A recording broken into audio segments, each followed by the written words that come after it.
Olá a todos, sejam bem-vindos mais uma vez a este canal, Dr. Juliano de Henrique Melo, comentando um assunto que tem gerado muita repercussão nos últimos dias, que é a denúncia feita pela ex-assistente de palco Juliana Oliveira contra o Otávio Mesquita. É um fato que ocorreu, o fato que ela denuncia, né? Ocorreu em abril de 2016, durante uma gravação do programa De Noite com Danilo Gentili no SBT, e só foi denunciado agora em 27 de março de 2025, ou seja, 9 anos depois.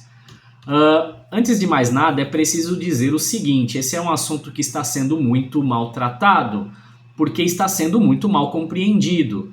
A palavra que aparece nas notícias, nas manchetes, é a palavra estupro, e muita gente reage imediatamente rechaçando a denúncia quando vê o vídeo do programa, porque quando pensa em estupro já pensa na penetração forçada, no intercurso sexual ali imposto com violência física extrema, etc, etc, etc. Mas não é sempre esse o caso. Assim, as pessoas não sabem exatamente o que significa o termo jurídico técnico, né, estupro, no direito brasileiro. Então, desde 2009, o crime de estupro ele passou a abranger, além do intercurso sexual forçado, etc., qualquer tipo de ato libidinoso que é praticado de maneira violenta. O que seria de maneira violenta? Com emprego de força física, né, viabilizado através da força física ou viabilizado através da grave ameaça. Então, isso inclui, obviamente, também beijos forçados, apalpadelas, toques físicos, etc. Tudo aquilo que antes era tratado como o atentado violento ao pudor, né? Então, assim, é perfeitamente possível que uma cena como aquela do vídeo, do programa, em que ela tenta se desvencilhar e ele segura, insiste em manter o contato físico, seja juridicamente enquadrada como estupro. A palavra ela é pesada, eu sei, mas juridicamente falando é isso que ela significa. Então, vamos aos fatos, né? Durante a gravação de um programa do De Noite com Danilo Gentili no SBT, em 2016, abril de 2016, o Otávio Mesquita desceu ali suspenso de ponta cabeça por um equipamento, e quando a Juliana, assistente de palco, ela se aproxima dele para tirar o equipamento dele ali, né, manipular o equipamento para desacoplar ele de lá, ele faz... É até difícil falar, né? Assim, ele começa a tocá-la nas partes íntimas e ela não gosta, ela reage imediatamente, ela tenta se afastar, ela dá tapa, ela dá chute, ela empurra, e mesmo assim ele segura, ele puxa, ele agarra, ele se joga por cima. Assim, foi uma coisa... Ele fala que aquilo foi uma brincadeira de mau gosto e tal. Assim, brincadeira de mau gosto é óbvio que foi. Assim, uma coisa completamente desprovida de graça, como ele é completamente desprovido de graça. Otávio Mesquita, assim, ele é o tipo de pessoa que não dá para entender muito bem, assim, o que uma pessoa como ele faz na televisão, né? Qual é o grande talento dele? Ele, sabe, ele não é engraçado, ele não...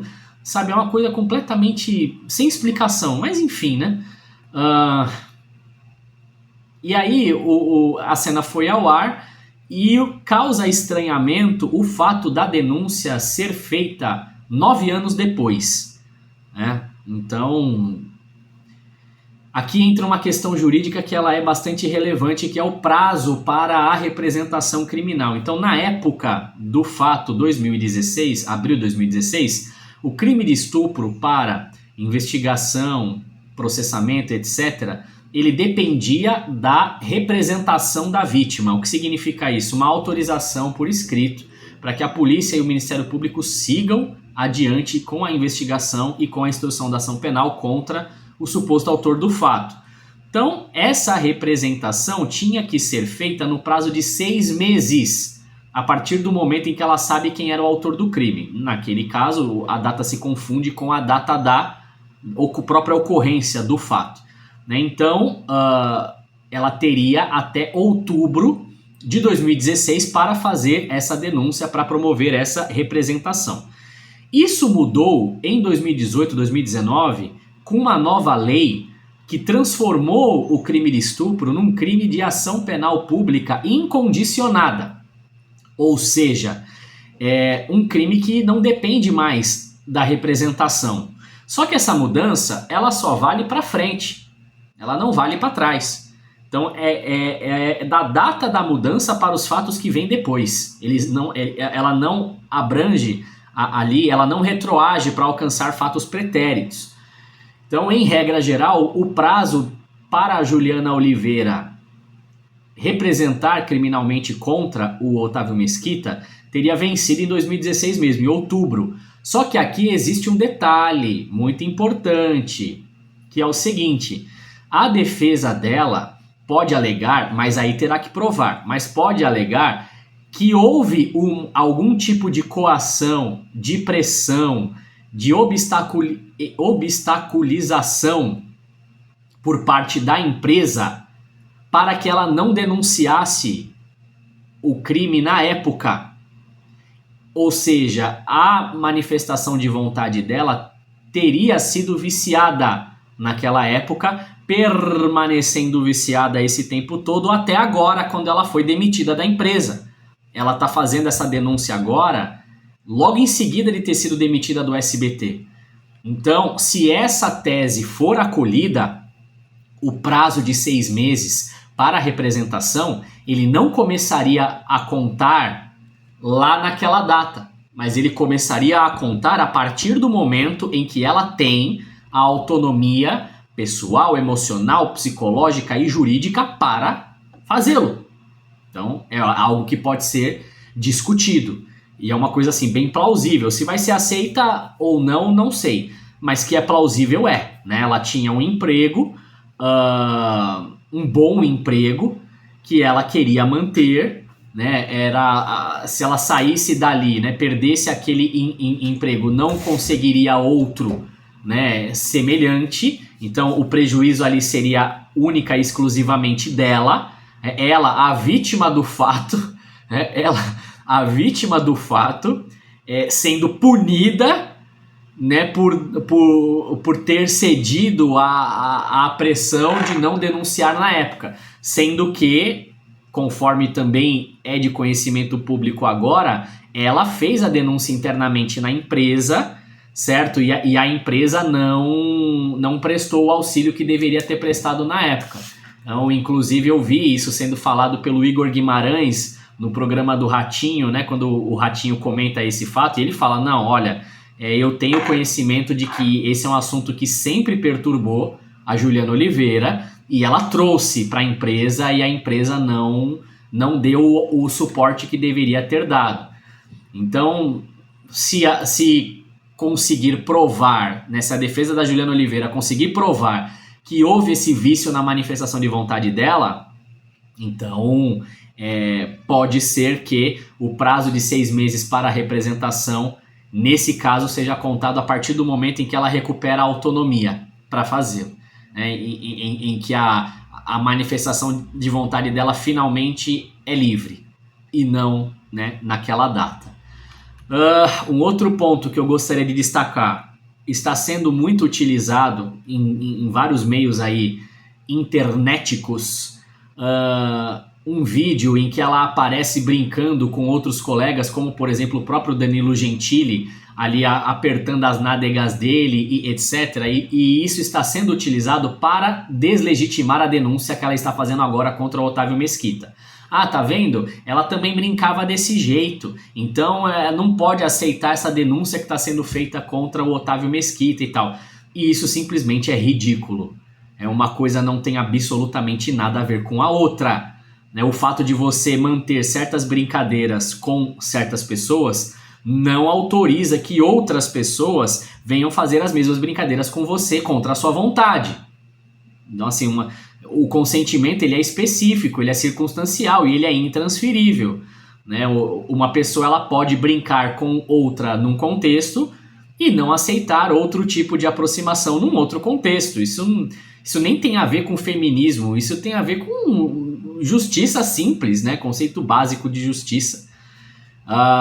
Enfim. Do ponto de vista penal também, nós temos uma análise muito delicada a fazer em relação ao dolo, porque o crime de estupro, ele não é culposo, né? Ele é doloso, sempre doloso. Então, a Juliana precisa demonstrar que ele sabia que ela não queria e que ele tinha o objetivo de satisfazer algum tipo de lascívia e mesmo assim, né, prosseguiu no ato. Eu pessoalmente vejo o elemento do dolo na insistência física dele durante a gravação, né, do programa. Ela tenta se afastar, ela bate, ela chuta, ela empurra e ele agarra, puxa, segura, se joga por cima e tal. Então, assim, pra mim, o elemento. Por que isso? Era só pra fazer uma brincadeira de mau gosto, porque é tanta pressão física. Então, assim, isso é completamente incompatível com o consentimento. Então, pra mim, o dolo tá presente. Agora, por outro lado, a defesa dele pode alegar, é possível que alegue, que tudo, na verdade, era uma encenação, que era combinado, que tudo havia sido acertado nos bastidores. Ele chegou a dizer isso num pronunciamento público, mas ele vai ter que provar isso, né? Porque aqui excluiria o elemento dolo e excluiria a própria conduta. Então, ele vai precisar provar a tese de defesa. Ele vai dizer também que ela não denunciou na época, que ela seguiu trabalhando lá, que ela seguiu brincando de forma similar com outras pessoas, e enfim, tudo isso vai ser analisado na apuração. Como eu disse, pode ser que agora, depois de demitida, ela tenha se sentido livre para fazer a denúncia, sem a pressão da empresa contra a atitude dela, né, sem a pressão do ambiente de trabalho. Isso é uma motivação plausível, mesmo que tenha alguma relação com ressentimento contra a empresa, frustração por ter sido demitida, isso por si só não deslegitima nem a denúncia nem a representação, né? A empresa pode ser responsabilizada civilmente? Pode. É possível sim. Se for comprovado que houve omissão, que houve acobertamento, é possível que haja a responsabilização civil sim. Principalmente considerando que o programa foi gravado, foi ao ar, teria havido pedido de ajuda à empresa na época e a ajuda teria sido negada, enfim.